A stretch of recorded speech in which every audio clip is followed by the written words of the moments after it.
जय श्री कृष्णा दोस्तों, I hope you all are well.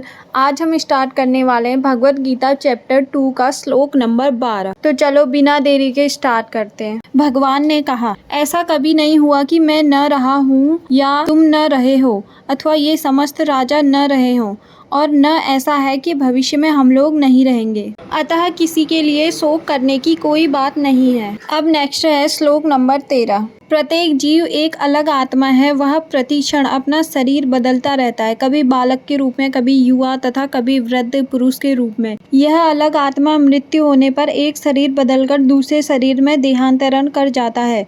अतः अर्जुन के लिए न तो भीष्म ही न ही द्रोण के लिए शोक करना चाहिए था, अपितु उसे प्रसन्न होना चाहिए था कि वे अपने पुराने शरीरों को बदलकर नए शरीर ग्रहण करेंगे और इस तरह वे नई शक्ति प्राप्त करेंगे। जिस मनुष्य को व्यष्टि आत्मा, अलग आत्मा, परमात्मा तथा भौतिक और आध्यात्मिक प्रकृति का पूर्ण ज्ञान होता है, वह धीर कहलाता है। अब है श्लोक नंबर 14। कर्तव्य निर्वाह करते हुए मनुष्य को सुख तथा दुख के क्षणिक आने जाने को सहन करने का अभ्यास करना चाहिए। वैदिक आदेशानुसार मनुष्य को माघ यानी जनवरी और फरवरी के महीने में भी प्रातःकाल स्नान करना चाहिए। उस समय अत्यधिक ठंड पड़ती है, किंतु जो धार्मिक नियमों का पालन करने वाला है वह स्नान करने में तनिक भी नहीं झिझकता है। इसी प्रकार एक गृहिणी भीषण से भीषण गर्मी की ऋतु में मतलब मई जून के महीनों में भोजन पकाने में हिचकती नहीं। जलवायु संबंधी असुविधाएं होते हुए भी मनुष्य को अपना कर्तव्य निभाना होता है। इसी प्रकार युद्ध करना क्षत्रिय का धर्म है, अतः उसे अपने किसी मित्र या परिजन से भी युद्ध करना पड़े तो उसे अपने धर्म से विचलित नहीं होना चाहिए। मनुष्य को ज्ञान प्राप्त करने के लिए धर्म के विधि विधान पालन करने होते हैं, क्योंकि ज्ञान तथा भक्ति से ही मनुष्य अपने आप को माया के बंधन से छुड़ा सकता है। नेक्स्ट है श्लोक नंबर 15। जो व्यक्ति सुख तथा दुख के प्रहारों को समभाव से सह सकता है, वह निश्चय ही मुक्ति के योग्य है। भगवान चैतन्य ने 24 वर्ष की अवस्था में ही संन्यास ग्रहण कर लिया था। यद्यपि उन पर आश्रित उनकी तरुण पत्नी तथा वृद्ध माँ की देखभाल करने वाला अन्य कोई न था,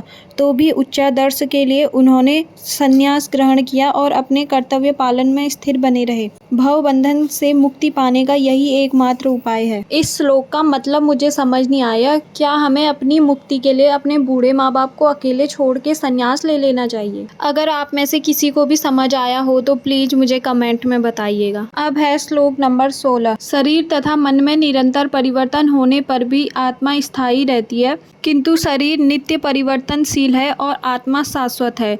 और इसी श्लोक से भगवान द्वारा अज्ञान से मोहग्रस्त जीवों को उपदेश देने का शुभारंभ होता है। यद्यपि शक्ति तथा शक्तिमान में कोई अंतर नहीं है, किंतु शक्तिमान को परम माना जाता है और शक्ति या प्रकृति को गौण।